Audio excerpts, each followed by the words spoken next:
Hello,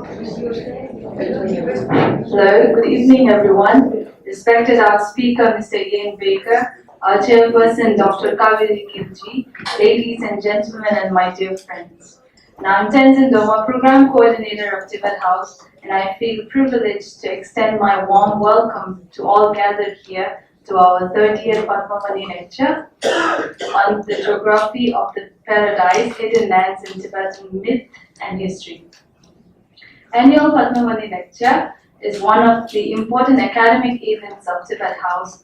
They are delivered by leading scholars coming all around the world who have made an outstanding contributions in their respective fields, be it in education, ethics, psychology, science, Buddhist philosophy, and etc. The title of the lecture series evokes the idea of universal understanding and harmony. Before I proceed, I would like to make a humble request to everyone to present here. Kindly switch off your mobile phone or put it in a silent mode to avoid interruption. Now, I would like to request Dr. Kaveri Gilji to come up on the dais to chair the session. Dr. Kaveri Gilji is an associate professor at Sheikh Nadar University, Greater Noida, teaching the political economy of development. She has worked in a range of spheres, including with the Planning Commission, Government of India, UNICEF, the International Development Research Center, and Oxford Policy Management. She has published widely, including a monograph with Oxford University Press, and her research interests include poverty and the informal sector, urban waste, water and sanitation issues, and public policy in various social sectors, especially public health. And she's also enrolled for the 6-year Nalinda Master's course in Buddhist philosophy at Tibet House, the Culture Center of the Sovereign Mr. Dalai Lama. And I would like to request Dr. Kaveri Gilji to proceed the session. Thank you. Thank you.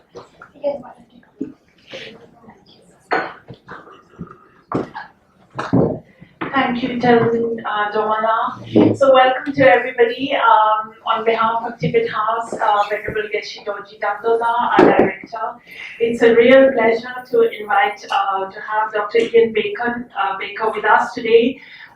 So I heard this presentation at a conference on Guru Padmasambhava in January, and it stayed with me since. It's absolutely magnificent. So, it's just great that he could be with us. He's leaving tomorrow in the morning to Bhutan, so he's made time. So Dr. Ian Baker was honored by National Geographic as one of 7 explorers for the millennium for his ethnographic and geographical field research in Tibet's Zangpo Gorge region. And you'll see images here from that area. And his team's documentation of a sacred waterfall that Tibetan texts describe as the portal to the innermost realm of Beiyul, Pemako, the hidden land arrayed like lotuses. So the legend about hidden lands has been particularly difficult times. They come out and it can be an outer and inner hidden land. Beiyul, there was some discussion about this at the conference. He's the author of several books on Himalayan and Tibetan cultural history, environment, art, and medicine. And most recently, just this last Friday, this is his newest book. It's called Tibetan Yoga, Principles and Practices. It's brought out by Thames and Hudson, and I'm sure there'll be an Indian edition as well, or be out here. And it's on the non-monastic yogic tantric tradition. So, and just looking at it, the images you'll see from his talk as well, just striking and beautiful. He has served as lead curator for the 2015-16 exhibition Tibet's Secret Temple, Body, Mind and Meditation in Tantric Buddhism. He received a master's degree in English literature at Oxford University and completed doctoral studies in anthropology at University College London. He is currently affiliated with the Department of History at the University of Strathclyde in Glasgow, Scotland. And this is his common biography. I think his uncommon biography might be more interesting. So with that, and I'm going to go and take a seat because I want to see it as much as any of the others as well. Thank you. And I think I may need to take this seat. Yes. And I didn't actually get hooked up. Oh, I just went with that. Okay. Anyway, if there are some people still standing, there are, I think, some hidden seats here and there. So please make yourselves comfortable. No reason to have to stand up. Should I just...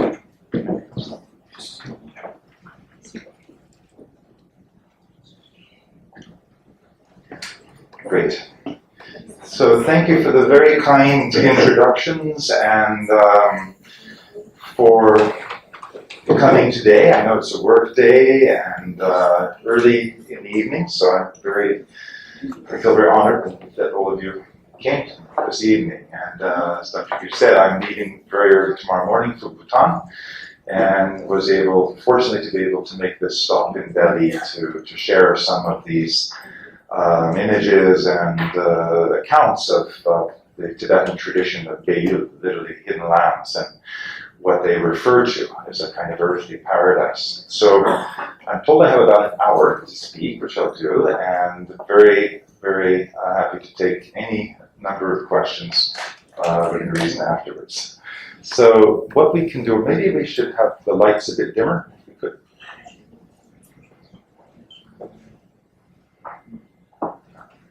Wherever the master control for that is.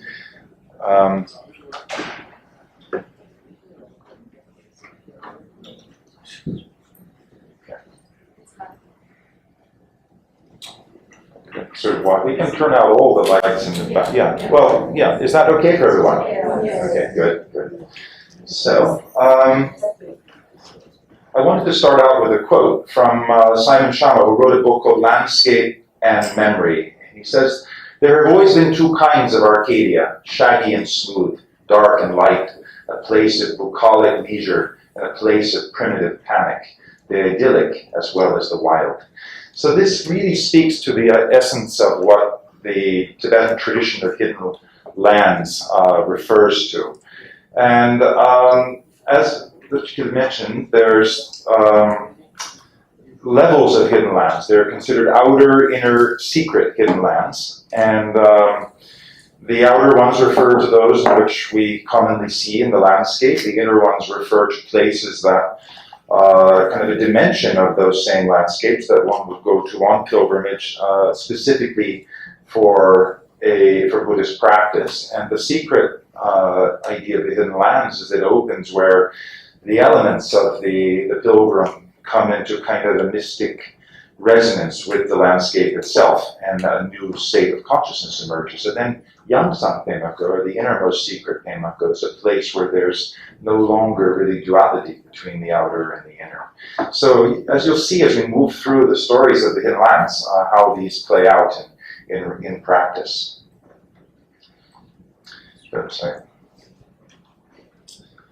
So when we think of the geography of paradise, we've all inherited this idea of Shangri-La. And we know that the word Shangri-La was a complete fictional invention of a British and English theosophical writer named James Hilton, who in 1933 came out with a book called Lost Horizon.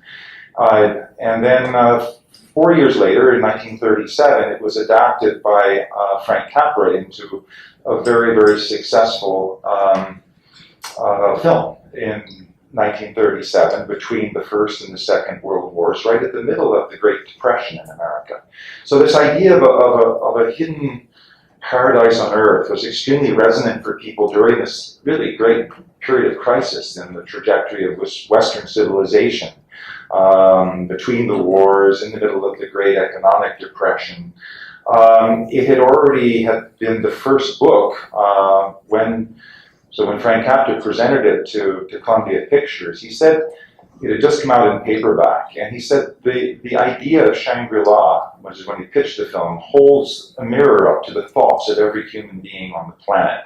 This idea that we're all searching for some kind of place that's somehow where we can escape from the stress and strife of existence, and where new possibilities may emerge. And this was something, of course, it wasn't just in the 20th century,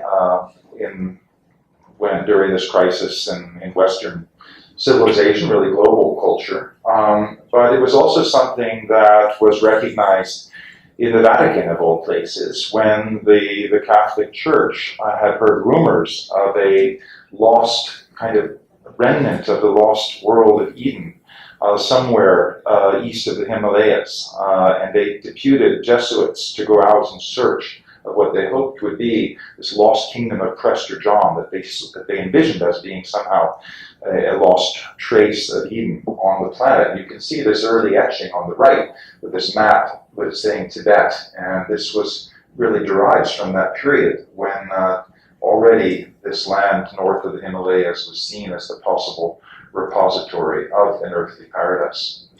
This again is the film, Lost Horizon, and I just wanted to mention it again because it's really where we've inherited this idea of Shangri-La. And it really was a major shift in the way that the West at least began to look at remote parts of the Himalayas, not just as sort of wastelands and places of primitive panic, if you will, going back to that first quote, but places where there was also this kind of bucolic leisure, a place where renewed possibility of a sane life on Earth. And the idea of Shangri-La entered in the 1930s and 40s into popular culture, into comic books. For example, you see here Bugs Bunny speaking to Porky Pig, pointing out Shangri below. And he says, "There it is, Doc, tucked away in them mountains." You see a pinball machine on the upper right that's called Shangri-La. And you see him again on the upper left, and thus did Paul Drum find his Shangri-La. It became a synonym in the Webster dictionary and the Oxford English dictionary as a kind of synonym for the lost, for an earthly paradise. But where did this tradition come from? It wasn't simply just invented by James Hilton, and we can see antecedents of it, for example, in the Buddhist tantric texts, going back at least to the 11th century, with the Kala Chakra Tantra, the Great Wheel of Time. And we see an image, we know that one of the ways that the last of the great Buddhist tantras that emerged after they began to emerge from the 6th century as a kind of revisioning of, you could say, of Tantric Buddhism to make the teachings applicable to communities outside of renunciate monastic communities. And the Kala Chakra in particular was a wonderfully just syncretic tradition that drew together all of the scientific, alchemical, astrological, medical knowledge of the time. And it borrowed, if you will, the myth of Kalki from the Hindu tradition to develop this idea of Shangri-La, which is where they think the Chakravartin kings have been ruling a kind of a paradisical realm and a kind of parallel dimension, and that at the great kind of Armageddon, if you will, they would come out to sort of save the planet, and this idea of an enlightened kingdom called Shambhala would reign again. Interestingly, there's a Hollywood film in the making right now about Shambhala. So it's again, we're at a time in history when not entirely dissimilar from the kinds of crises that people experienced in the 1930s. Of course, it's not the Great Depression, not yet, and we're not immediately between two world wars. But there's also this we have new and perhaps even ultimately more concerning issues of environmental degradation, et cetera, et cetera. So the idea of the hidden land takes on a kind of renewed meaning, and we'll talk about that at the end. But the way that Shambhala is depicted in Tibetan wall paintings, for example, as you see here, is this kind of enlightened kingdom at the center of ringed round by mountains and gorges and very, very difficult to reach. And this is very much the way the hidden land tradition, which had developed already in Tibet prior to the Kala Chakra Tantra, was already there. So the idea of the Shambhala as it was presented in the Kala Chakra Tantra was already picking up on earlier traditions in Tibet of a kind of earthly paradise. And these are texts that are attributed to Padmasambhava, who was the great Mahasiddha sage who came from India in the 8th century to bring the tantric form of Buddhism to Tibet. Padmasambhava, we'll see more images of him, but he was a great Mahasiddha. In other words, he was a non-monastic great yogi, and at the time in Tibet, when King Trisong Detsen was trying to establish the first monastery, it was having great difficulty, and those who had come initially to help to establish Buddhism in Tibet said this isn't going to work. You have to bring a great tantrika. Only that person will be able to tame the energies of the earth and the psyche of the Tibetans and to establish this form of Buddhism in Tibet. And that's when they called Padmasambhava. And of all the many kinds of texts attributed to Padmasambhava, from rituals, meditation manuals, yogic manuals, are particular texts called Naik, which are guides to hidden lands. And in the prophecies that Padmasambhava gave, he said there will be times in the future in which there will be strife and chaos, and the hidden lands will at that time, on an outer level, become refuges where spiritual traditions can be renewed and where life can be extended, and civilization can be extended. And some of the texts are very, very, as we'll see as we go along, very, very direct as to what's involved with that. But here, for example, are texts attributed to Padmasambhava in a monastery on the Tibetan border in Nepal. So the idea of the hidden lands are that they are refuges from strife. They are invariably situated along the Himalayan belt, from the far west to the farthest east of the Himalayas, and you can see that, of course, here on the left as a divide between the Indian subcontinent and Tibet. And we see again another image of Shambhala to the right, which has shares a lot of the same features as Shambhala does, as being a place very, very difficult to reach, but when you do reach it, it's a paradise, but invariably hidden behind high ranges of mountains, such as you see here in this detail. And as mentioned, these hidden lands are across the belt of the Himalayas, usually in subtropical environments. They also are described always as having medicinal plants, sometimes not just medicinal, but ones that would actually aid the yogi or the yogini on the path to enlightenment. And we'll see some examples of that as we go forward. So the first text, which was revealed in 1366 by a Terjen, or a treasure revealer, named Rinzingpo Denchen. He revealed a text attributed to Padmasambhava called the Outer Passkey to the Hidden Lands. And this is where the whole idea of the hidden lands really first began to enter into popular Tibetan imagination. So this is a quote from the Outer Passkey. It says, "Those who contemplate journeying to the hidden lands often fall prey to their doubts and lack the requisite courage, while those who are overly pious lack the means to open the way to these secret places. For all who lack the auspicious circumstances to enter the hidden lands, they will remain as imagined paradises. They will not manifest simply through idle talk." So that's also my sort of apology for whatever I can say about it. Certainly isn't going to reveal. But this is an image of Padmasambhava, who was, as I said, an incredibly charismatic, extraordinary teacher, also referred to, of course, in Tibet as Guru Rinpoche, the great teacher, the great master who established Tantric Buddhism in Tibet. And this is an image that is said to, it's a lost image, but it was said to have been at Sangye Monastery and destroyed, unfortunately, in 1959, but said to have been made during Padmasambhava's lifetime and to be one of only several images that he said, "Nadoma, looks like me."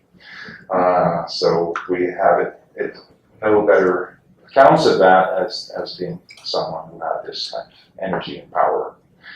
All of the hidden lands are attributed to his vision and revelation. They were, however, the texts written for the most part by his primary Tibetan consort, Yeshe Sogyal, who transcribed his accounts of them and hid them away to be discovered in future generations.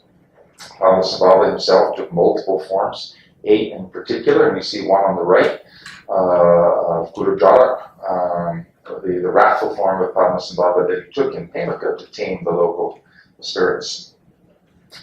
So my introduction to these hidden lands was when I first went to Nepal in 1977 and took refuge in Tibetan Buddhism with Dujun Rinpoche, who's pictured on the left, and then shortly after that with Chato Rinpoche, who only passed away just a couple of years ago at the age of 102. But these were my main teachers in Tibet from the 1970s, and who continue to be great inspirations and guidances for me into the whole narrative of the Hidden Lands. And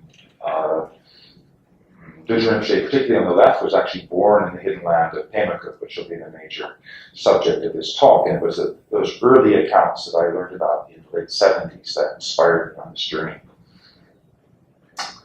And I should also mention that one of the first times I met Chatra Rinpoche, after I'd been living in Nepal in the 1980s, and I became fascinated by these hidden lands.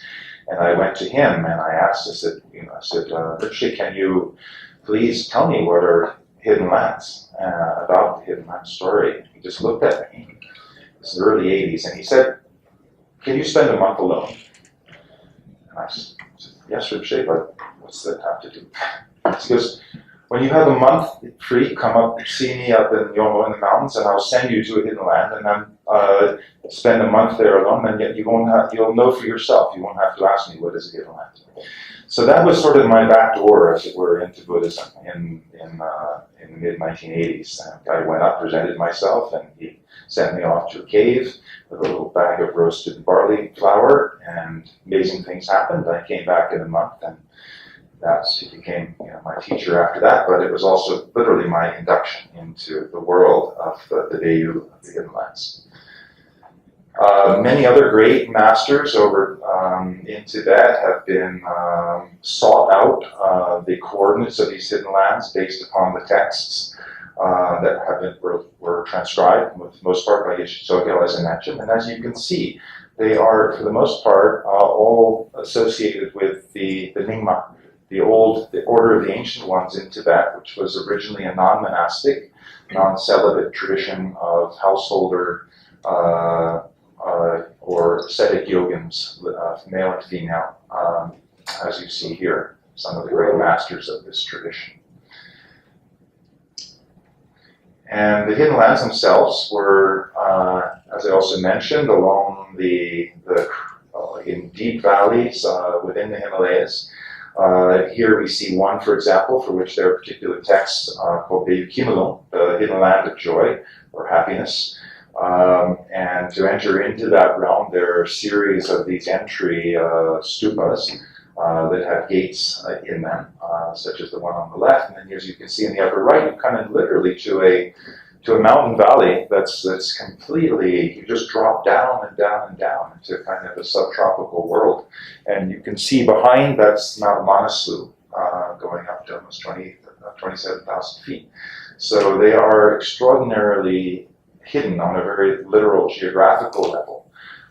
But the texts describe specific kinds of practices to do when you get to them, and to sort of bring you in, as it were, to the inner dimensions. This is what is called an outer hidden land, and you can see here a group of women who've made the pilgrimage to the outer parts of the Bay of Kimalung. So this is another place that Shashamji had sent me after the first 1 month. He said, go up and spend a month here now. So I kept sort of this like following a wonderful treasure map into the idea of hidden lands. This is again entering into that. That's what's happening. There's another hidden land, actually near the base of Mount Everest, the whole area of Khumbu, where the Sherpa people, Sherpas, of course, this actually derives from the Tibetan word Sherpa, meaning people from the east, originally Kampa, people who follow prophecies of the hidden land, saying that if they settled in this area near Chomolungma, near what we now call Sagarmatha or Mount Everest, they would become very prosperous. And of course, that turned out to be the case. This is from Gokyo Lake, looking at part of the range of the Khumbu Himal. But a lot of the prophecies of the hidden lands arrived in the form of terma, literally of hidden treasures, treasure texts.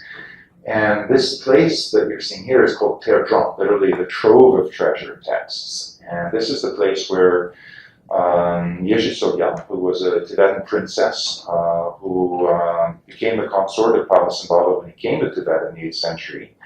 And they practiced together at a cave where she attained enlightenment by practicing Tumo, the yoga of inner fire, inner heat. And that's what this book that I've just finished called Tibetan Yoga also talks a lot about. The foundation of the so-called inner tantras is Tuma, the yoga of inner fire, but it's one we don't hear so much about kind of in monastic forms of Buddhism, just simply because it wasn't really originally made for monks, as it were. But it is the one that brought Sogyal to enlightenment. And we see a very thriving Nyingma community in this area, still largely headed by women, with Anipam on the left and her female disciple, Anipema on the right. Long-haired, not with tantric vows, not with monastic vows. And interestingly, they wear the red and the white shawls representing the tantric ordination as opposed to the monastic Vinaya tradition, which would be the red robes. And so Anipam, one of her teachers, is this Lelung Dorji on the right, on the left. And again, you can see the long hair, the red and the white shawl, and the distinctive meditation belt that he wears across his shoulder, with the blue stripe in the center representing the central channel, the Shushumna, Madhyanadi, that becomes the locus of Tantric Buddhist practice. And this is on the way up to the cave, the Enlightenment cave of Yeshe Sogyal, which is about 17,000 feet high up in the mountains, with Leo and Shea on the right, and Anjik-san, they went up there to stay in retreat. And this is on the climb going up there. And this is just to give a flavor of how these hidden lands were, how the texts that describe them have been hidden in remote parts of the Himalayas, remote parts of Tibet, and what the kinds of practices that were done in order to try not just to reveal them, but also to decode them once the often very fragmentary texts were discovered. This is the Enlightenment cave of Yeshe Sogyal, called Kiryanzon, Kandu Tsopo, and an extraordinary place. It's at over 17,000 feet high. And this is in February. We got up there, we had to boil icicles to get water. And then we left you can see the Lama there, and he stayed there for 2 weeks in retreat. But to give a flavor of this kind of non-monastic yogic tradition in Tibet that's still very, very operative and deeply connected to this idea of the power and sanctity of nature itself and the hidden lands. This is Anjik-san, after she finished a retreat here with dreadlocked hair that she hadn't cut in 9 years, coming out of the cave. But again, to give this flavor of a side of Tibetan Buddhism we often don't have direct exposure to. So as I mentioned, once these fragmentary texts were found, the treasure revealers, the Terten who discovered them, would often go into retreat in order to decode them. And we can see kind of examples of that here. We also see on the left a detail from a Tibetan painting where a treasure revealer, yogic, with a meditation belt over his shoulder, has taken a text from that was hidden underwater with a Dakini protector shown in the sky above. We also see, connected to hidden lands, this idea of the power of the nature power of waterfalls, the power of the elements in these places, and to practice with the elements in the hidden lands is considered to be particularly auspicious. There are texts which prescribe, for example, as we see here in an example of a detail from a wall painting in the private chamber of the 6th Dalai Lama in Tibet, the Lukang, from around 1700, of a meditation to be done on the flow of water, and a practitioner in Bhutan who is doing that practice. So we also realize that not only texts that function as meditation manuals, yogic manuals, but also illustrations in certain wall paintings, often in just details, such as you see here. And then more visionary practices that arise, and these are also ways in which we became keys into the innermost realms of the hidden land, where the boundaries between the outer and the inner worlds begin to dissolve. And what's fascinating, I think, about these particular images you see here, they're very, very abstract. They actually seem to anticipate even though they're several hundred years old, the kind of modernist art forms of the early 20th century, Kandinsky and others. They also echo the kinds of Paleolithic cave art that we see from early periods. And of course, they are representing this kind of natural phenomena that can arise within the eye. And by meditating on which you enter into a different zone, different dimension. So of all these hidden lands, the greatest, as described in the text attributed to Padmapani, is Mongkol Pemaku. And as described, Pemaku literally means the land, the Deyu Pemaku, the hidden land arrayed like lotuses, or arrayed like chakras, or Pemaku can also refer to Padmasambhava. It refers to a land that's the radiance of Padmasambhava. So there are many ways in which the word could be translated, but most commonly, and most literally, it means the land arrayed like lotuses, because traveling through it, you literally travel through the chakras of the landscape. Don't know why I'm doing that. This is a map I made of the Pemaku region. You can see where the Yarlung Songpo River in Tibet makes a great hairpin turn at the eastern edge of the Himalayas, around Namche Barwa, with Gyalapelri just to the north of it. And the distance between the two mountains at that point is 11 miles, and the Guinness Book of World Records indicates this as being the world's deepest gorge. The river then makes, since it cannot flow through the Himalayan barrier at that point, it makes this great arc around Namche Barwa and enters down into what's now Arunachal Pradesh, such as you see here. So some of the journeys that I will be sort of taking you on virtually here are all within this area of Pemaku. Sorry, I'm not sure. So in one of the texts attributed to Padmasambhava called Liberation Through Hearing of the Great Blissful Land of Pemaku, he says, just hearing about the great blissful Buddha realm of Pemaku opens the path to enlightenment. There's no need to mention the benefit of actually going there. So this was a place that when people began to read these texts from the time that they started being discovered in the 14th century were deeply inspiring, even though the areas themselves were often very difficult.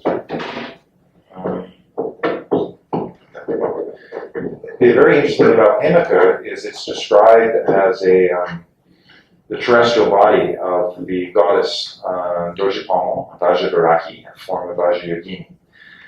We see here her pictured in the mandala. So this is the goddess associated with the practice of inner fire, inner heat, tumo. And so Vajrabharahi literally was considered a kind of manifestation of tumo. Literally translates in Tibetan tumo, the fierce feminine, and it translates the Sanskrit chandali.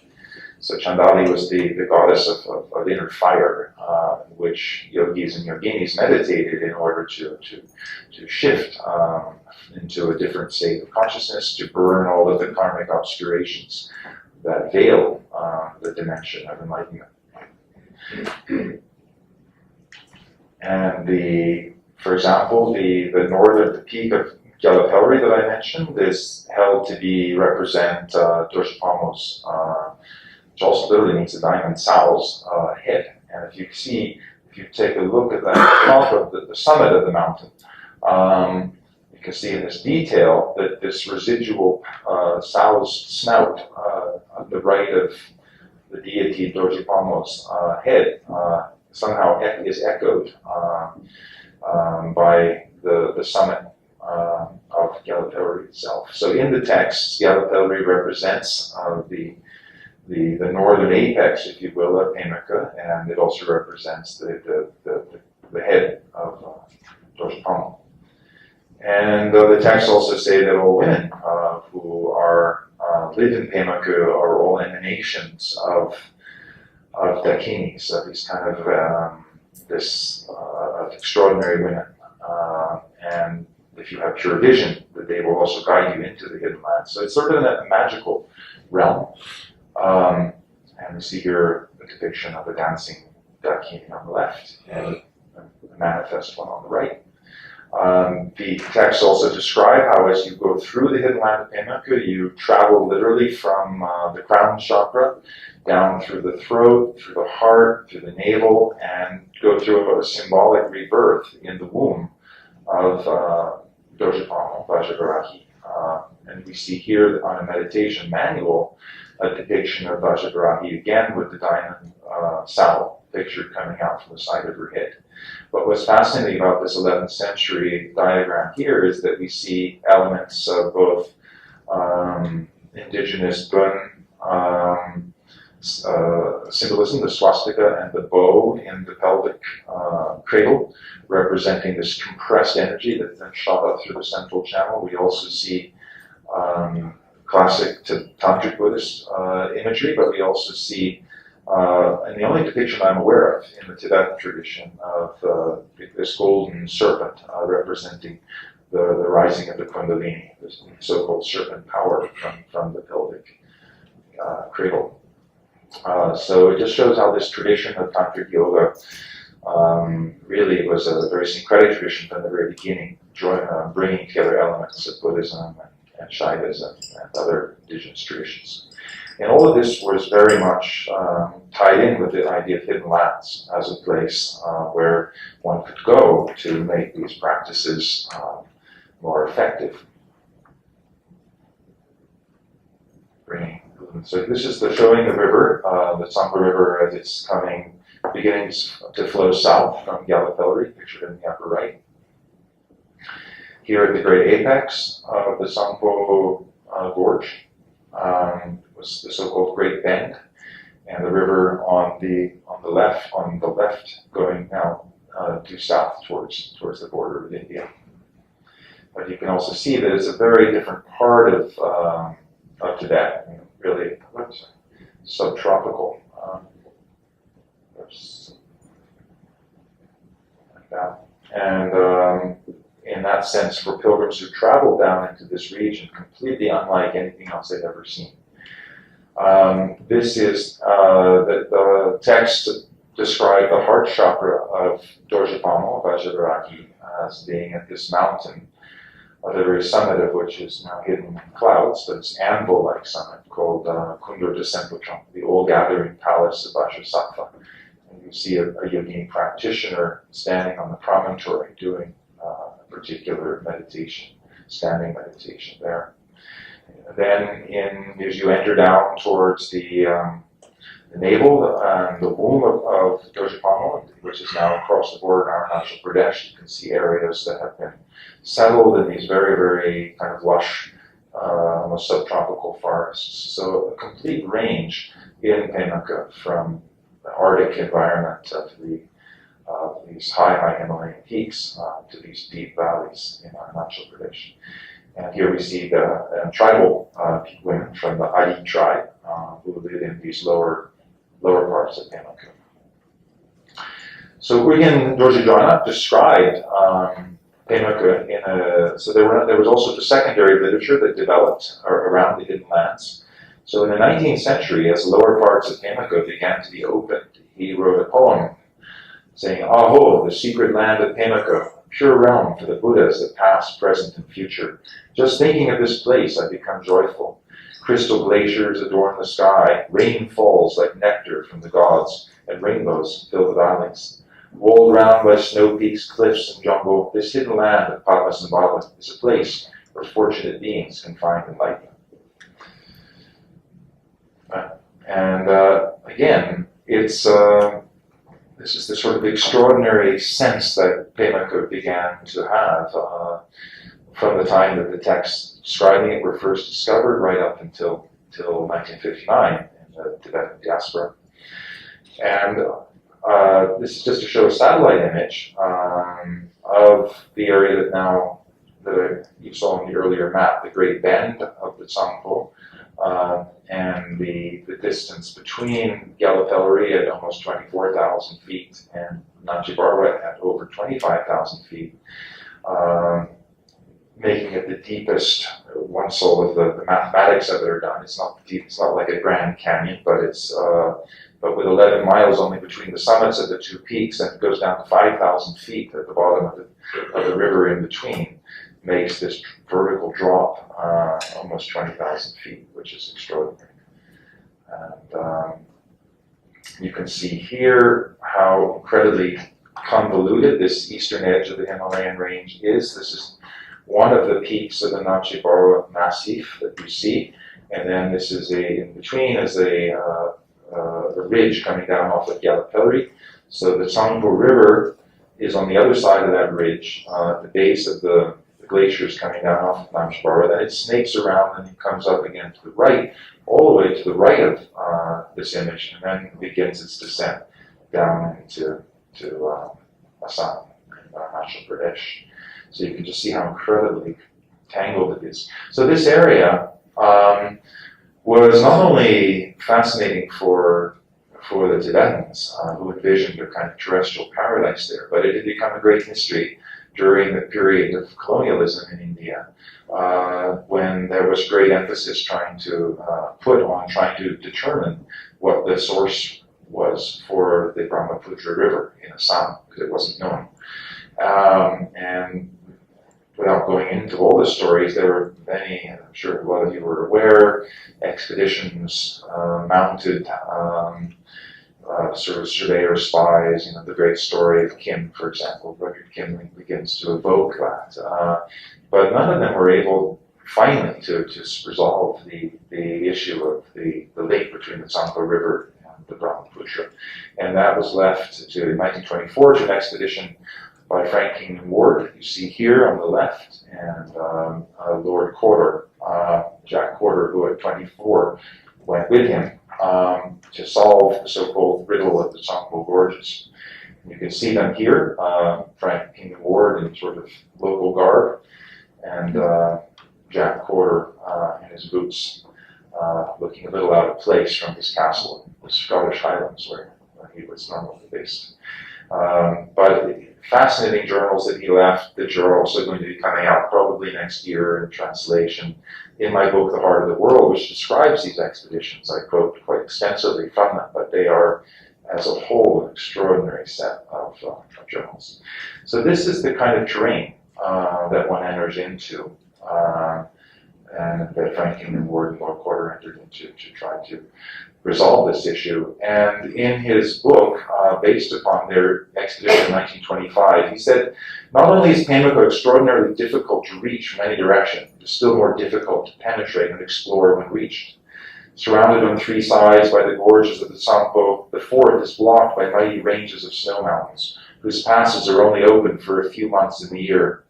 Beyond these immediate barriers to the east and west and south are dense trackless forests inhabited by wild and friendly tribes. Add to this the climate, which varies from the subtropical to the Arctic, the only thing common to the area being perpetual rain, snakes and wild animals, giant stinging nettles, myriads of biting and blood-sucking ticks, hornets, flies, and leeches. Give us some idea what the traveler has to contend with. So this, a wonderful hyperbolic description, but not entirely inaccurate either. And what's extraordinary, of course, Frank Kingdon Ward had had no idea when he went about the accounts of earlier Tibetan explorers in this region. And there's a wonderful account from 1729 by Lelam Shepe Dorji, who wrote an account called The Delightful True Stories of the Hidden Land of Pamuk. I just want to read it because it's so extraordinarily similar. There's a constant menace here from poisonous snakes, leeches, flies, clawed, and long-snouted animals with fangs, dangerous wild men, and vicious savages. One can easily succumb to fever and gout, while blisters, abscesses, ulcers, and sores add to the physical obstacles. Those without courage or those with lingering doubts, too many mental concepts, or who are strongly attached to conventional appearances, or who out of ignorance fall into accepting and rejecting, such people will have difficulty reaching this land and getting through unscathed. So here we see basically the same description, but with a little bit of some Buddhist philosophy thrown in to show what you have to sort of keep aware of as you travel there. And this is actually an image of one of the protector deities of Pamukka riding on this sort of outsized Burmese python, which we're calling her. So there's just an account of my years ago when I was traveling through the area. These were some of the so-called vicious. I just want to say that they are not, however they might have been in the past. Actually, it's true when the British first tried to send their expeditions into this region, they did lose a few heads. But fortunately, by the time I was making these trips, the Nishini people, in this case, were extremely kind and receptive. And so, as I mentioned, there's all of the hidden lands are described as having outer, inner, and secret gates. So what I want to speak about now, that was kind of an introduction to Pamukka. And then the next was over a series of about 10 years. I made repeated trips into Pamukka trying to reach the so-called innermost part of Pamukka, but that meant sort of following a kind of prescription, which begins with the outer gate. And this meant following the accounts as best we could that Leon Shepidorji had left his account in 1929. So the book, the first major section of The Heart of the World describes the journey that I made in the I guess it was, whatever that was, 80s, trying to follow his route and the accounts that he left into this, as you can see, extraordinarily labyrinthian realm of clouds and mountains. Gorgeous. So to do that, we followed the local tradition. We had to cut sticks with a year for every year of our life and to leave it at this particular rock that represented the beginning of the gorge. And that was it's basically like a life insurance policy. If things go wrong, you'll be brought back to this your spirit will not get hijacked by local entities, but you'll come back to this very, very sacred rock. And you can see you climb up this log ladder, you put your head to a hole in the rock, and this is where, if you're lucky, you'll have prophecies from the Dakini guardians of the hidden land. So these were one of our kind of guides with his lashing, the life stick that he holds in his hand, listening for prophecies as to what the outcome of our trip will be. And then we enter into the gorge, as you see to the right. If we drop down, you can see that's the Tsangpo Gorge as it starts to enter in the river into the gorge. You can see the kind of terrain that it involves. And this is the kind of trails that we had initially. When we did have trails, they ran out eventually, but you can see sort of rotten notched logs going across cliffs and other logs going up grass-covered cliffs that we used as bamboo poles to try to get our way, make our way up. The interesting Leon Shepidorji, in his delightful true stories, he has a wonderful account of the kind of mindset one should keep as one travels through these areas. So when journeying to these sacred places, fear naturally transforms into great splendor, and one remains perfectly at ease. A new spiritual awareness flares up in one's stream of consciousness, a conception-free unity, bliss, and emptiness. So there are wonderful other accounts of the kinds of incredible adversities that they faced on their expedition. I mean, it's wonderful reading, and as I said, there are extensive sections of The Heart of the World that deals with passages from his journey.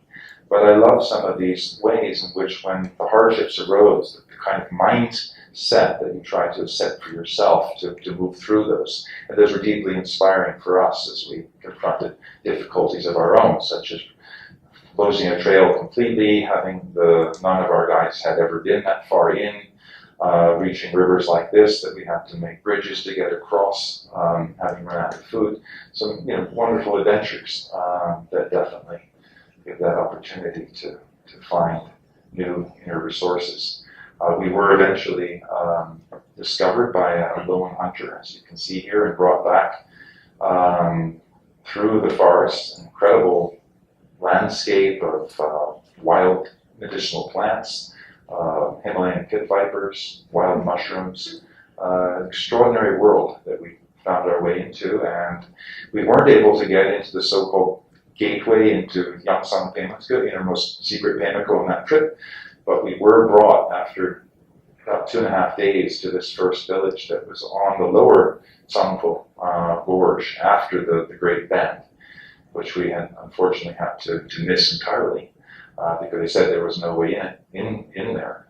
But this is sort of where we came out. It was already so much like what our kind of images of a Shangri-La would be like. Mist shrouded waterfalls streaming down into depthless gorges.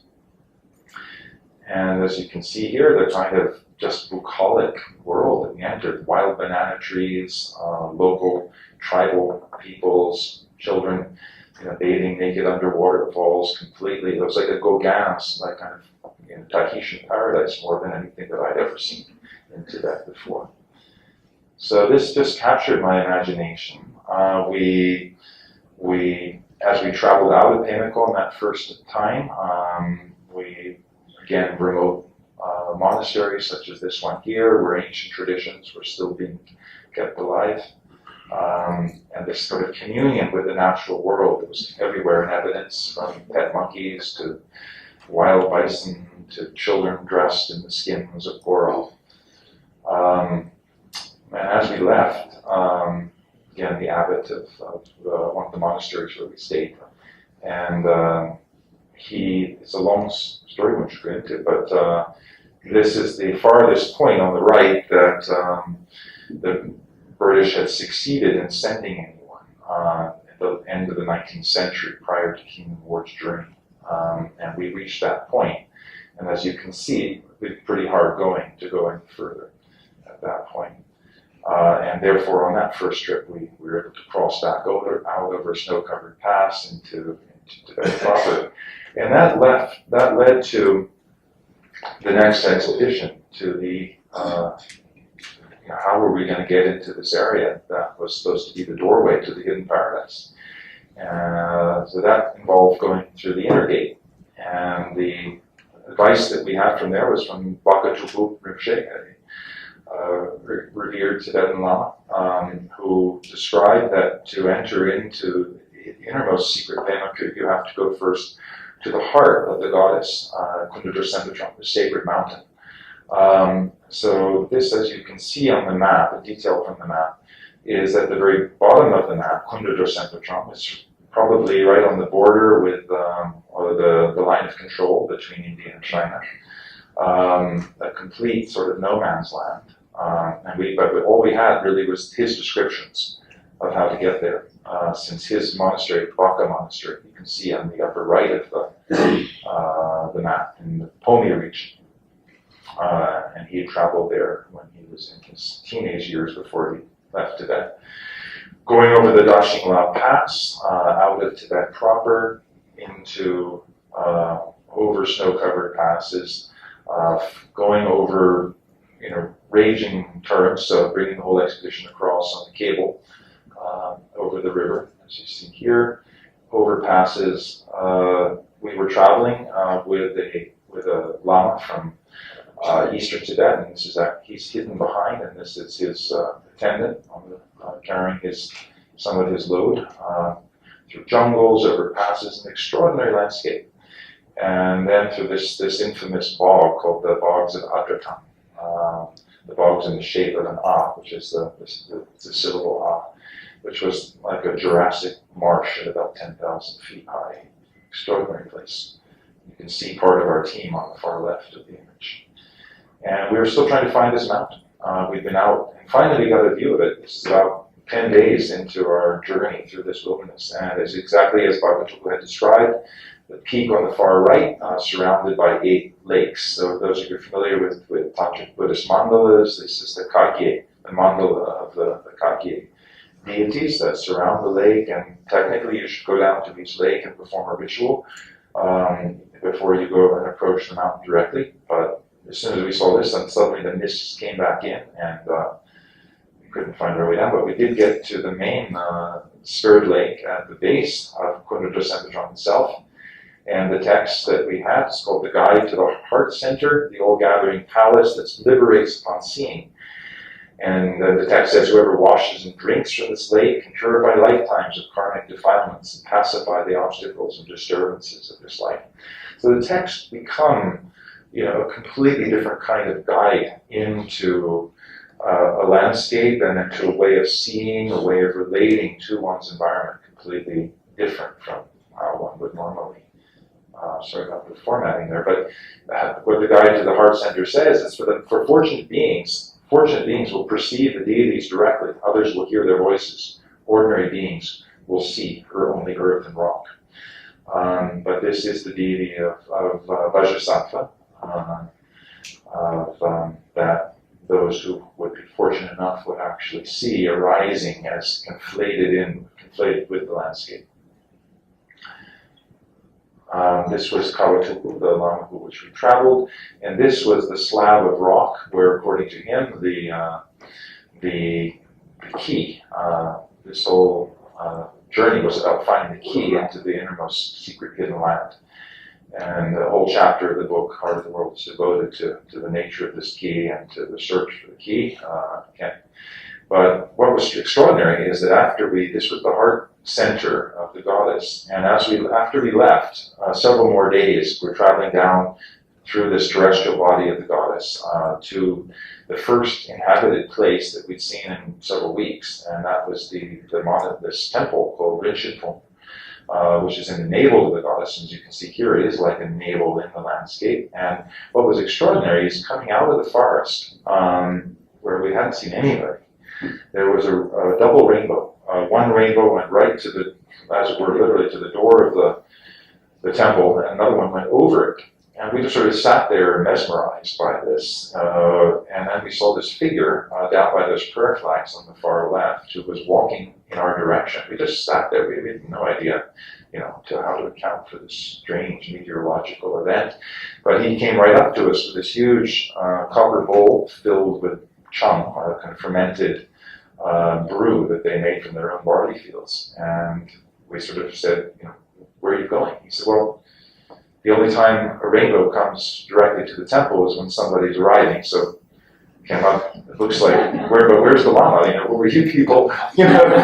So we were somewhat disappointing, I think, for them. But what was amazing is how isolated this place was. Chinese had never ever gone there. But certainly no Westerners had, but no Westerners who spoke Tibetan had ever gone there either. So we were extremely welcomed, and just trying to deal with it. I mean, it was an extraordinary story, which I have to do a little more, just because it was the nature of these hidden lands. They were unaccountable. When we didn't know the way. None of us in the group at that point had ever knew the way. We didn't have clear directions either. But what had happened before that, when we reached the top of the ridge, we didn't know whether to go right or left. And extraordinarily, a huge bird, like a raptor or lammergeier or eagle, couldn't tell which, with a snake in its talons, went shooting right over our head out. And we're like, that's just not normal. So we decided we would go in the direction from when that hawk had come with the snake. And you can't see it so well, you can a little bit. When we were then taken to the temple, this is an image of Guru Drakpa, the wrathful form of Guru Che. And right on top is a Garuda with a snake in his talons as the kind of emissary of Padmapani. So it's just this kind of place where extraordinary coincidences, if you want to call them that, happen all the time. This is a larger-than-life image. You can see the arm of Yogini on the left side with her arm stretching. Anyway, leaving Rinzhipong, the navel of the goddess, again crossing over a snow-covered pass, you can just see how these hidden lands literally are completely cut off from the rest of Tibet.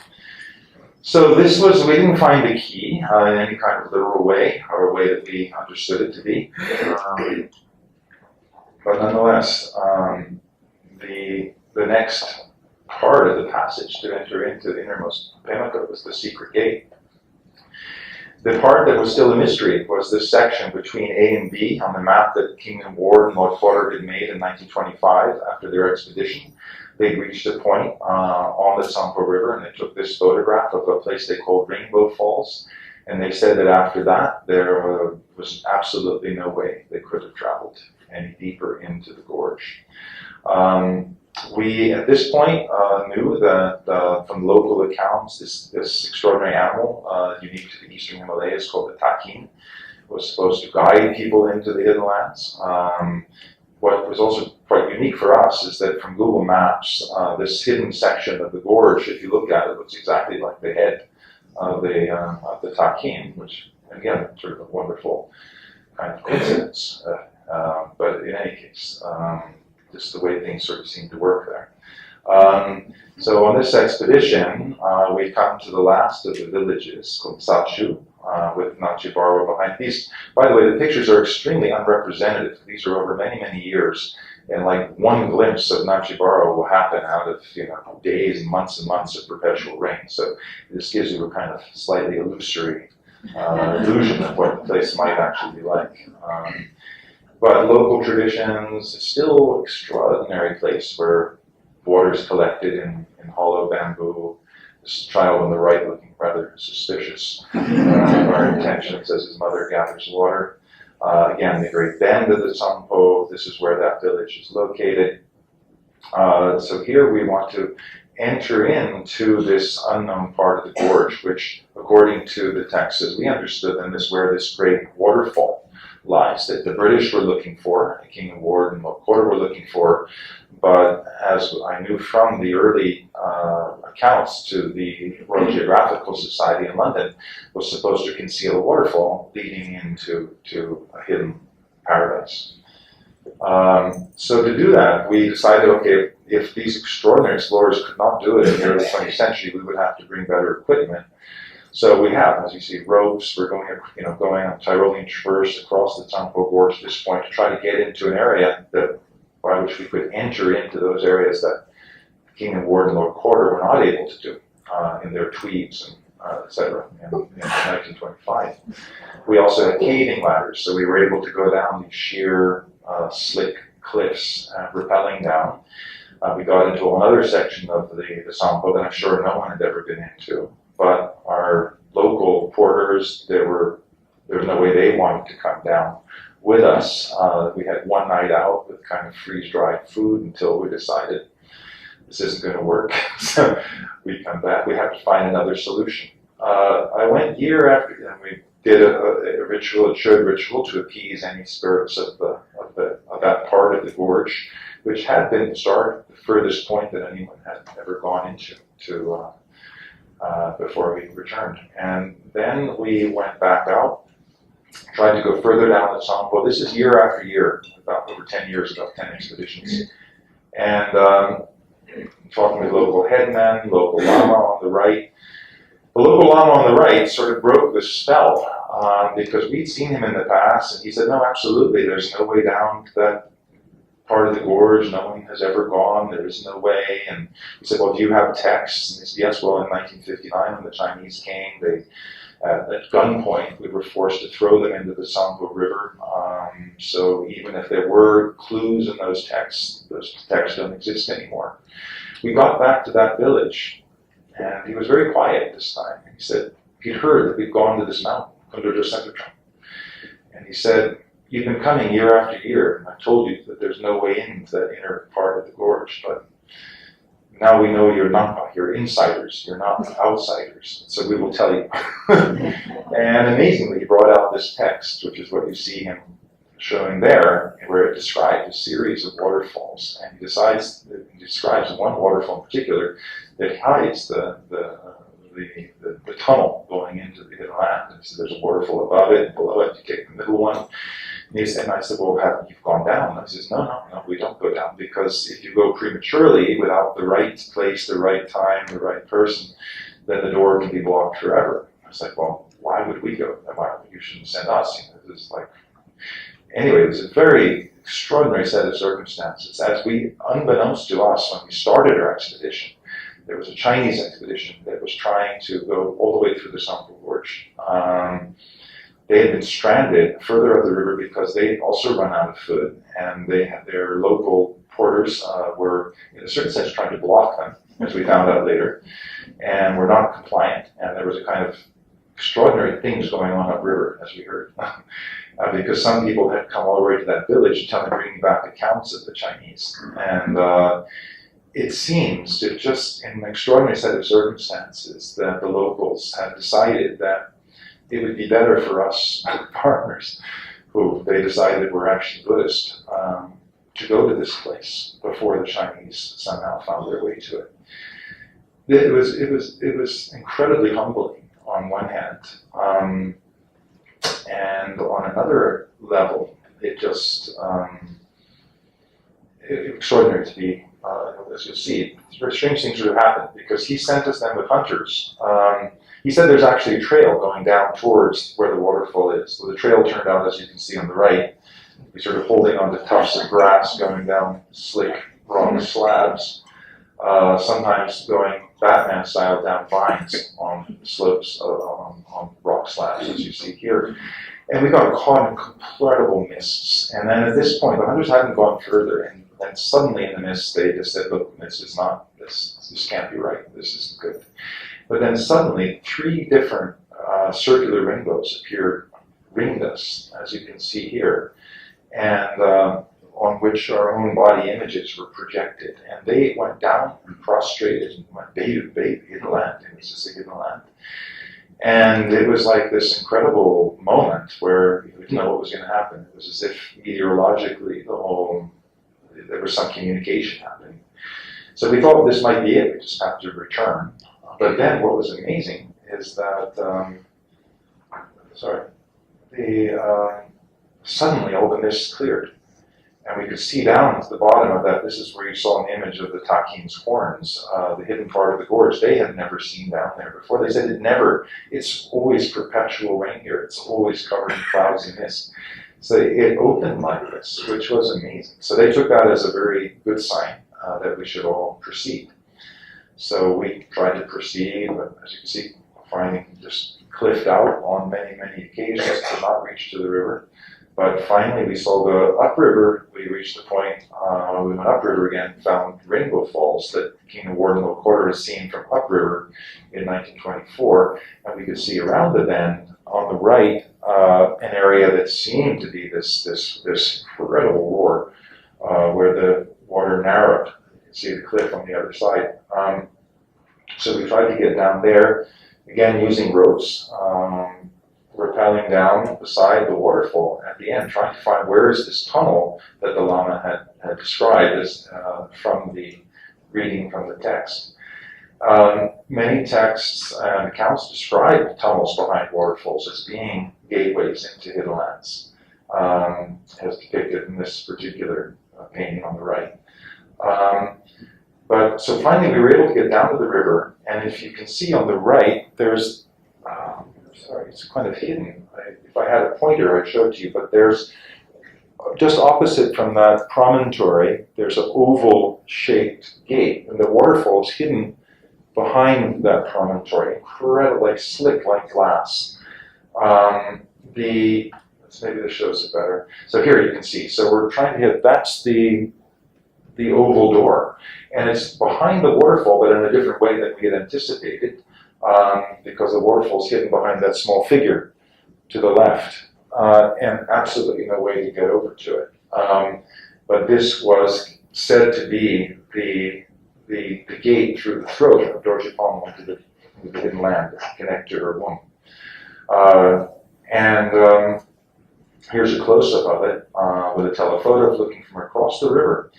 And the text described that if you make a journey of about 5 to 7 days into this kind of increasingly, it's like Lord of the Rings, into a world where you're guided into, you come to the innermost paradise of the hidden land, through entering into this, and it brings you right from the throat to the womb of Dorje Palm. And you can see that there's a link even in Tantric Yoga between the throat and the womb.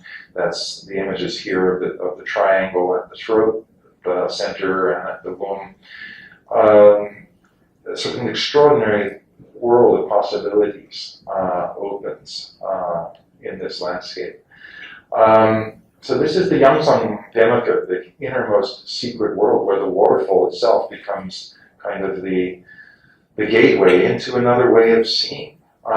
His Holiness wrote the introduction to the Heart of the World, and he says that hidden lands such as Demaka are not places to escape the world, but to enter it more deeply. The qualities inherent in such sacred places reveal the interconnectedness of all life, deepen awareness of the hidden regions of the mind and spirit, visiting such places with a good motivation and appropriate merit, the pilgrim can learn to see the world differently from the way it commonly appears. So this brought us, and I'll end, I've gone over my hour now. Let's go quickly through, I'll bring you into Yamsang Pemaka. So this enters into the next realm of, we weren't able on that trip to enter into that gate, but there were other gates in the innermost secret part of Pemaka, which lies across the border in Arunachal Pradesh. This was a Lama there, subsequently passed away, taking out one of the scrolls describing how when they came, how they got the land from the local tribal peoples, tried to open the hidden land. There's interestingly a text called, or a book called The Secret of the Abor Valley by Padmapani. It was written 10 years before Lost Horizon, and almost tells the exact same story as Lost Horizon, but it all takes place in this valley, which is where the hidden land, the womb of the goddess is said to lie. This is looking from Arunachal north towards Arunachal Pradesh, towards Nachi Barwa. So this is where this region of the womb of the goddess lies.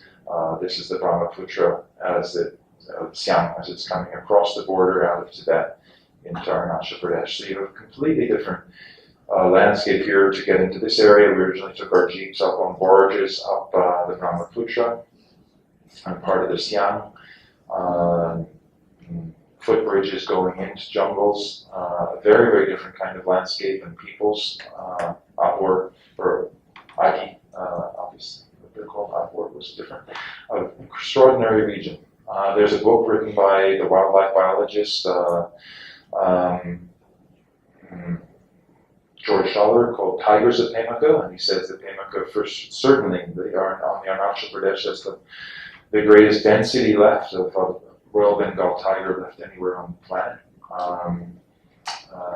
Extraordinary world, Mishni people, wild plants, medicinal plants, extraordinary trails that we tried to follow to, again, follow the prophecies of another set of waterfalls that would bring us to this other gate by which we could enter into the innermost part of Pemaka. These were our hosts, Mishnis, in their longhouse.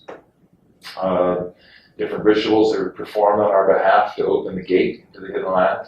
Here with the Mishni Idu, a female shaman on the left, and another shamaness veiled in trance on the right.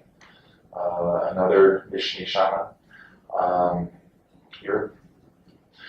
And different yogis living in retreat, again with the red and the white shawls representing the non-monastic tantric ordination, collecting medicinal substances from the womb gate of Dojipamo, remote hermitages where yogis have been in retreat for decades in some cases,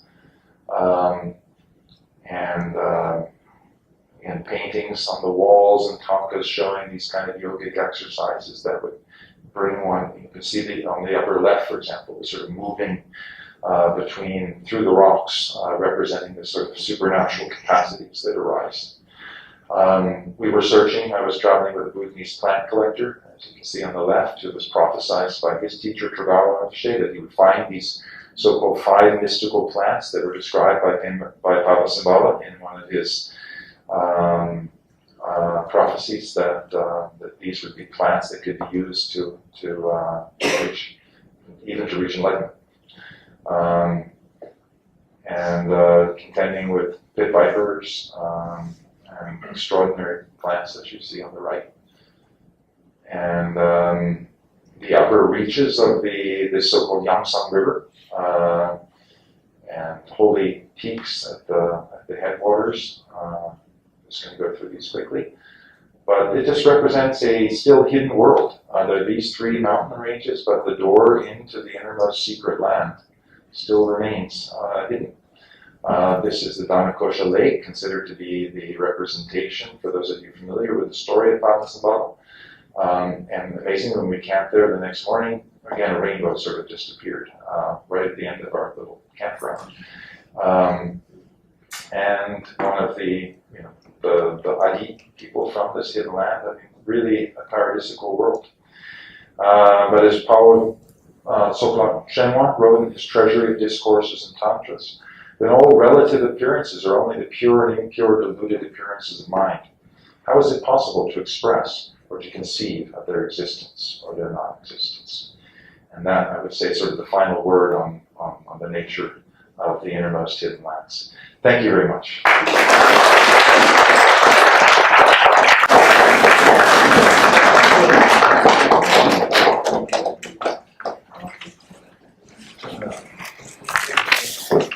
Thank you so much, Ian. Beautiful talk. You've transported us to another world. So with that, over for some questions. So we'll just take a round of questions and then...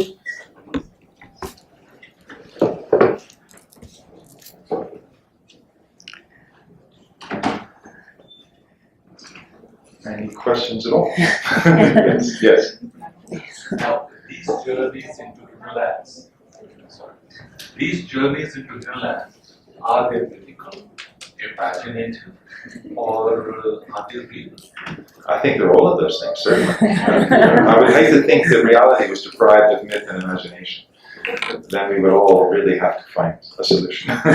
But I think, for me, that's what's wonderful about them, is that they operate on multiple levels, and that one can relate to them on multiple levels. And not only that, but how you relate to them somehow also alters your experience of them. And that was really what sort of hooked me with hidden lands. As I said, as I sort of, to use Tolkien's words, the willing suspension of disbelief, which is what we do anytime we watch a great movie or anything like that. We just enter into a parallel universe. We know at one level that this may not be real, but it doesn't mean we don't experience it with all of its pathos, and it becomes real for us for that period. And I think that's, for me, what the key to pilgrimage was. In a place like this, one could see it as just the most difficult and challenging and pointless thing one could ever possibly do.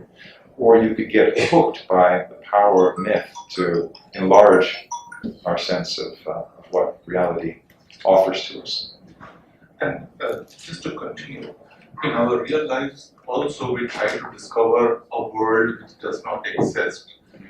Sometimes struggling with your work, sometimes struggling with your research, sometimes struggling to build something that doesn't exist. Yes. Now, those journeys were similar to the journey that you had taken here. Yeah. Different levels of difficulties. Yeah. And I was really transported into something that I've been trying to do all my life. So that connection probably is real for me because it was almost being transported into a movie-like structure. Mm-hmm. And that connection was wonderful. I would not like to take the journey. Sorry, that's why I asked you to show it to us rather. But we have been taking these journeys sitting here and now Yes. With our own work. Yes. And probably there's a big parallel. Yeah, there's a big parallel. And thank you for all that. Yeah.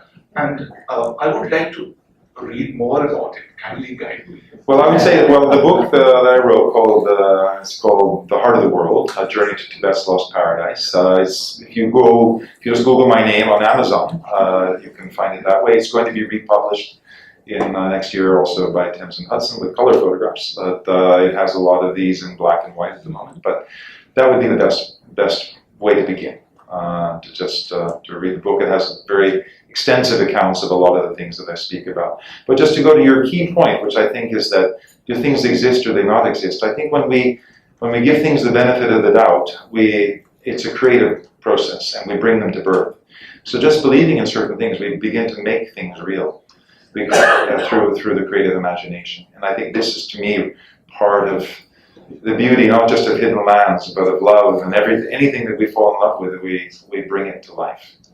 There's an American poet named Wallace Stevens who called Notes Towards a Supreme Fiction. It was really basically a poem about love. And the love, in a certain sense, is it real, is it not real? But it's a supreme fiction that without which our lives would be nothing. So hidden lands are land, which when we fall in love, something becomes possible that exists that didn't exist before. So I think that's really the key to paradise, if you will. Yes? I think the lady raised her hand before me. So let her ask a question. Hello. I was just curious, on the Chinese side, in Bamako, are the communities ethnically Tibetan or are they Luba? Yeah. On the Tibet side, they are more Kampa, who follow the prophecies coming into the area.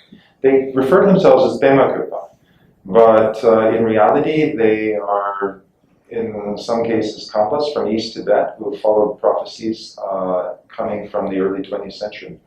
Some Kongpopa people, but certainly Lopa as well. So the further south you go, Lopa, the kind of indigenous peoples of this area.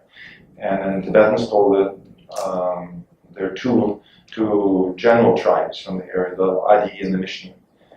And on the Tibet side, it's more the Adi, but they themselves said they were pushed south by the Tibetans coming in. And then, and the so-called Tranak, the Mishnis, as they would be called. Types are only on the Arunachal Pradesh side.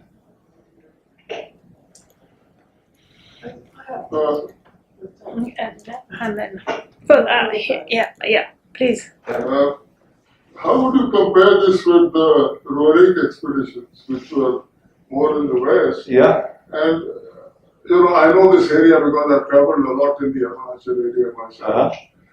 But it fascinates me that roaring goes up on the western side and leaves Bamako and comes down when you're actually searching for the Shangri-La and the Shambhala. Yeah. So what really happened to him that he didn't touch Bamako? What do you know of that? I think somehow, no, it is very connected in a way. I think, for one thing, I don't think Warwick was aware of Bamaku. He was following the myth of, if you will, of Shambhala. And Shambhala, it relates to the Bayu tradition, but it's at the same time something separate. And as His Holiness Dalai Lama has said, Shambhala is something connected to this earth, but not necessarily on the earth. And it's a very ambiguous realm, whether it's a spiritual dimension or whether it has some kind of geographical correlate to it. But at the same time, because a lot of the tantras, and particularly are said to have, including the Kala Chakra Tantra, said to have come from the northwest frontiers, it would have made sense that Rurik, who was based up in Kulu, that whole area, would have explored in the northwest. It's also where James Hilton placed Shangri-La, was somewhere in the kind of nebulous northwestern regions. So somehow this area, Pemaka, remained hidden, except for this extremely obscure book published by the Theosophical Press in 1925 called Om, The Secret of the Abor Valley. And I'll just mention something about that, because I think it's a completely unknown book, but it's fascinating, because when Lord Corder and Kingdom Ward came back in 1925 to London, they made a historic presentation at the Royal Geographical Society and said that this waterfall that they were looking for doesn't exist, and that they felt, even though there was a 10-mile section that they didn't get into, it didn't exist. But this waterfall had actually been something extremely important to the British to find. They believed it would rival Niagara and be kind of emblematic of the colonial imperial project. But interestingly enough, right after that book was published, Talbot Mundy writes literally about the falls of the Tsangpo as being a gateway, following on the myths that they had actually talked about, the Royal Geographical Society, into a hidden land. And in that book describes a place where the treasures of East and West are kept alive at this remote monastery right at the heart of the Tsangpo Gorges. And that book just sort of went back into a hidden world. And if James Hilton had written Lost Horizon today, he would be sued for plagiarism, for sure. Something connected, just something connected to this. You know, there was a total transformation in Rory, both in Helena and in Nicholas, after that journey which they undertook. So that kind of total transformation fascinates me. Yeah. Now, what really happened to you? Because this is a great journey that you want to take. Yeah, that I said is the uncommon biography. Transformation is, it interests all of us. Yeah. I'm sorry, I'm asking. No. It was a personal journey, and there's personal questions would be appropriate. He renounced his citizenship of the world. He came and settled in India. Yeah. And even his funeral, he said, it should be in this horizon, in this air, in this mountain. Yeah. It's incredible the way it happened to Rory. Truly transformative. Well, if you read Heart of the World, I think you will get a sense that it was a very transformative experience for me to be, and continues to be. I mean, this is a part of the world that lives in me, and it did change my life in every way. The lady over here enjoyed. The question, which is that I know you write about the book, but it was just like what realization you came to at the end of this, if there was a realization or if it's an ongoing thing.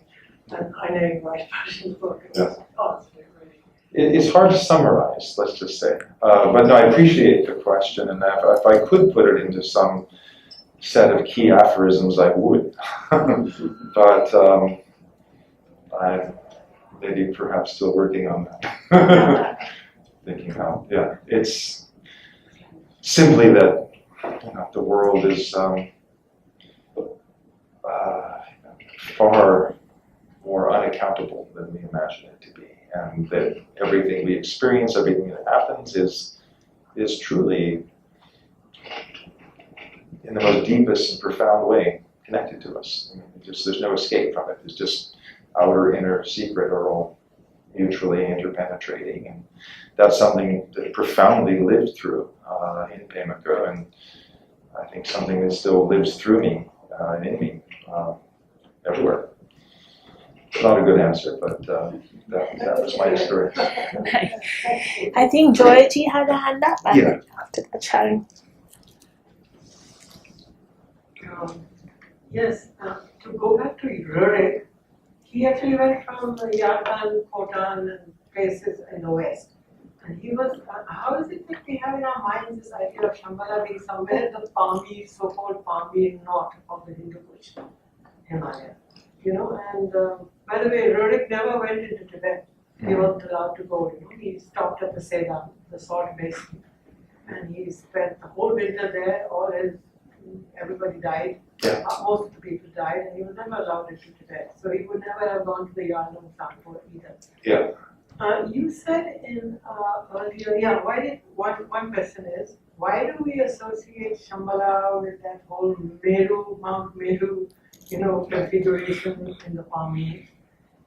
And secondly, why you had said in an earlier lecture that there were some of these hidden lands also in Sikkim, Nepal, and also in Western Tibet. Yes. Yeah. Well, to answer all those questions, there are different accounts of the hidden lands in different texts, different revelations, different Teretans, treasure revealers who reveal different sets of hidden lands. Sometimes there are 8 major ones, sometimes it's described that there are 108. Certainly Sikkim Beodre was actually hidden land in its own right, and the book The Heart of the World starts out with a trip to Tibet, and that was in a way my introduction to hidden lands was in Sikkim.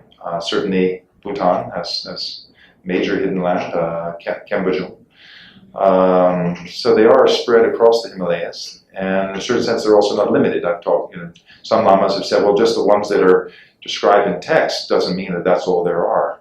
They're really things you can discover anywhere, and don't even think that they're limited to the Himalayas necessarily. Do you think Padmapani was restricted himself in that way? But to answer your question about the Northwest, I think there are very specific reasons that area became associated. Certainly we know from the Tibetan tradition generally that Padmapani himself, or Ugyen Rinpoche, came from this semi-mythical land of Uddiyana. which we basically, there are different accounts of it, of course, but for the most part held to be the Swat Valley and the Greater Gandhara, although they're sort of rival candidates, being Orissa, and even as we learned Tamil Nadu. But I would say for the most part, all of the tantras are the Siddha tradition in a kind of legendary sense is associated very much with the northwest frontiers. And we also know that in a very literal way, that same Greater Gandhara and the Upper Swat Valley was a place of on the old silk and spice route. Was an extraordinary place where different traditions came into creative synthesis. And in particular, you actually had the Dionysian Hellenic traditions, the god Dionysus, which is still worshipped in the Upper Swat Valley and the Kafiristan. There's actually among the Kalash people who worship a god they call Indrabhuti, which is connected even with the very same myths of Padmasambhava. Wine drinking culture. So there's something about the Northwest that happened. We know the first images of Buddha were created by Hellenic artisans or derived from Greco-Buddhist traditions. It wouldn't be surprising to think that the depictions of siddhas, etc., also first emerged in that area. In the same way, also the Guhya Samaja Tantra and the Kala Chakra Tantra both associate their sort of mythic realms. Indabhuti was also said to have been from that area, from Udayana. So Udayana and Shambhala get very naturally kind of conflated together in the northwest frontier. And generally places that you can't go tend to hold on to their mythos the longest. So. Sharon. Can't thank you enough for sharing these glimpses of your inner and outer journey. And the talk you gave at the Bhutan talk on Padmanabhan was amazing. I simply want to know what next. What next? Tomorrow I go to Bhutan to give a presentation I haven't even begun to put together or prepare for, never did before, so that's what's next. And that'll be, sorry? What about travel? Well, for travels, yes. So as far as serious travel, yeah. I mean, Bhutan is, and there are other work-related travels, but I'm planning to go back to Pemaku next January, February. I'm going to the Arunachal Pradesh side. There are a few remaining things to be done there. So as soon as you get back, schedule. I will. Yeah. I'm going to go for a longer time this time, maybe as much as 2 months if permits allow. So yeah, I'll be very happy to do talk on that. So just the gentleman here, and then the last question. Yeah. Thank you very much. My question would be, is there any other accounts of any Telephoto or secret field from mainland Tibet mentioning about these hidden lands, other than like the reason within Chinese you mentioned, or all the other names you have mentioned like the Shimpa, are all the Telethons or any recent Telethon, is there any account of mentioning such secret lands? First of all, there are many Teretons in Tibet, Dorje Tome, Beatrix and Namsom I didn't mention, all who are connected with hidden lands and Pemaku in particular, and also with other hidden lands like Beojemajong and Sikkim. And as far as more recent, it's a living tradition of Teretons. Many contemporary lamas are held to be treasure revealers. Nakadri Rinpoche, for example, who also traveled extensively in Pemaku and trying to find the door into Yangsan Pemaku. And he believes, actually, this is when I go back in January, February, he's left hints as to where I need to go. From his dream visions, there's a route into the innermost part of Pemaku through a place called Analing, up in the headwaters of Yangsan. So before I get any older, I think I've got to go. He said he can't go anymore, he's too old, so I have no choice. So last question, yeah. So last question. The very fact that they're called hidden lands, do you have any sort of conflict about talking about them and sort of exposing it to the wider world? Yeah, well, actually, if you see the heart of the world, the fact that they're hidden, there's also different ways of translating it. It's also not just a hidden land; it's also a place to hide. It's a place to disappear into, if you will, to practice intensively. And there was never any prohibition about, quite the contrary, the idea of revealing hidden lands. So when Lelun Shepe Dorje, for example, went in the 18th century, it was very specifically to turn back the Mongol armies. The idea of opening a hidden land has a correlative, positive, beneficial effect, both politically, sociologically. It's always associated with something good.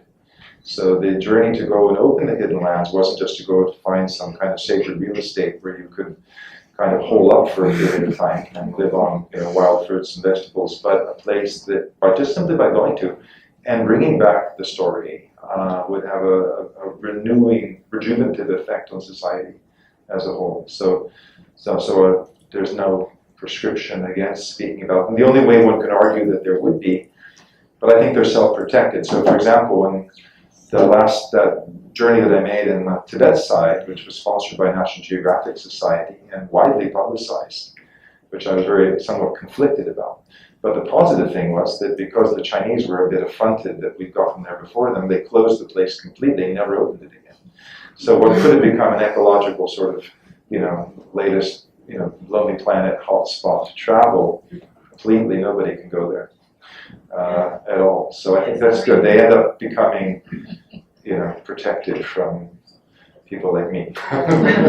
People like you, okay, there was a talk you had done last month, the Brahmaputra talks. Yep. And there was a good lady in the audience who said, when can I go? That's where I'm going next. Right. It's like go on TripAdvisor and Yeah. just like parachute in or what, Yeah.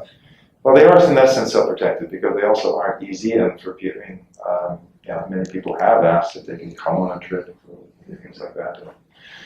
But it's not something to consider lightly. And if anybody ever has doubts about it, then for sure it's not the right thing to do. You have to be somewhat obsessed to even think about traveling to such places. Wonderful. So thank you, Ian. And one thing, so when we were trying to get in touch with him for this talk at one stage, we could not get in touch very easily. And then I was told that he does disappear for a while. So wish him all good luck on your next trip, and to all of us here to finding an outer, inner and secret way. Thank you.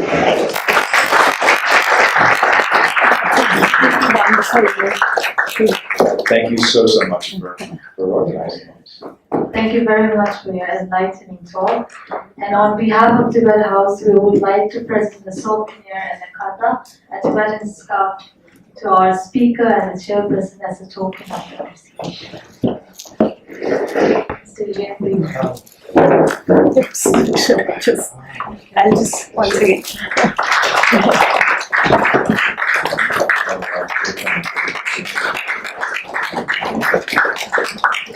Dr. Kavi, please.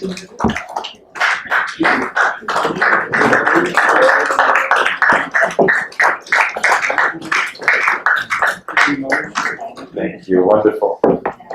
So, Thank you.